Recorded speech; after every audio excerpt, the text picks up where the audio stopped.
Martin Scorsese's Taxi Driver is widely considered to be one of the greatest films of all time, spawning an entire genre of loner sociopaths / crazy guy movies.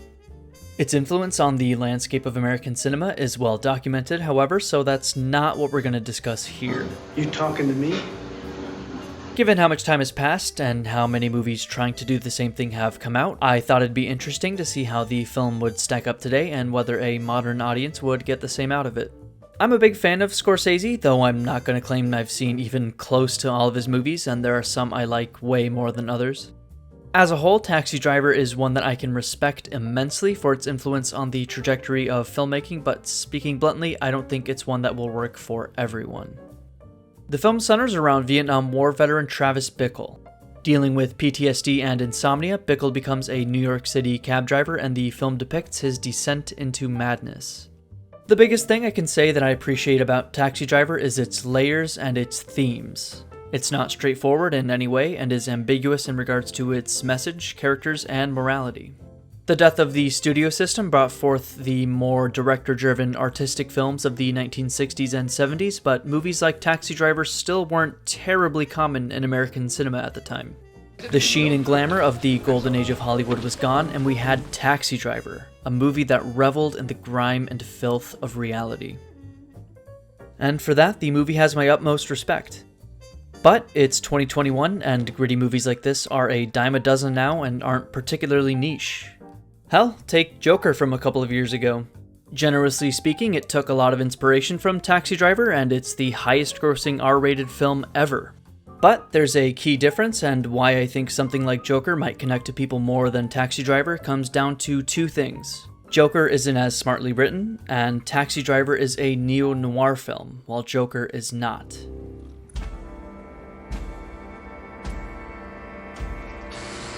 A lot of modern movies, Joker included, kinda don't respect the intelligence of their audience in a lot of ways.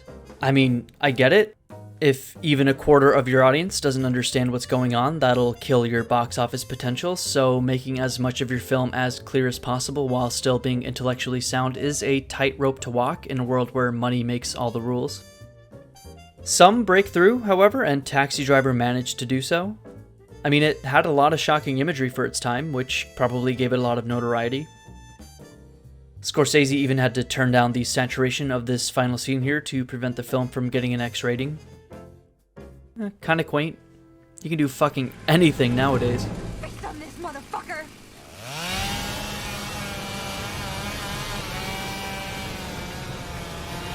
As for whether the film holds up today, it's probably somewhere close to the middle. As a reminder, this isn't to put a score on its quality as a film.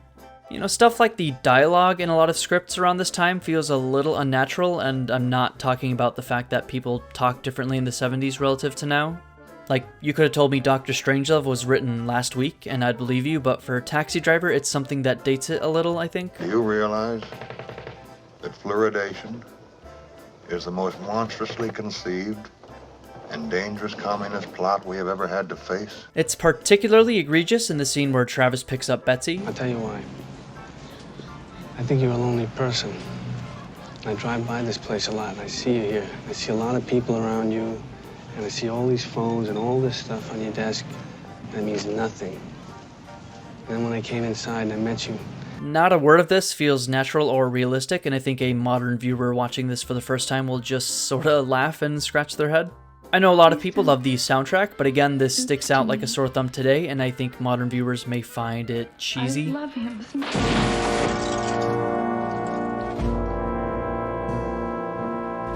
The film can't really help that, though, and it's not terribly out of place in its neo-noir style. You know, I suppose the biggest question for whether a modern viewer will enjoy Taxi Driver is this. Do you like film noir? If the answer is yes, you will probably get a lot out of it, even if certain minor aspects are dated. If the answer is no, then there's probably going to be a lot that you can appreciate, but it may not fit your taste. This is a fantastic piece of neo-noir art, but that's not going to match everyone's preferences, and it doesn't really match mine. I feel the same way about another beloved neo-noir, Blade Runner. Sushi, that's what my ex-wife called me. Cold fish.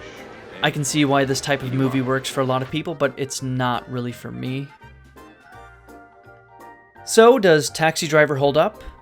Yes, if you like neo-noir films.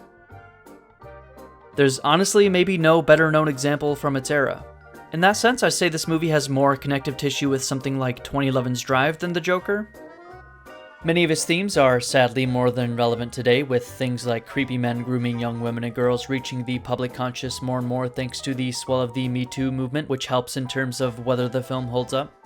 A lot of this works as a mood piece, and if atmosphere is what you're into, you should give this one a look.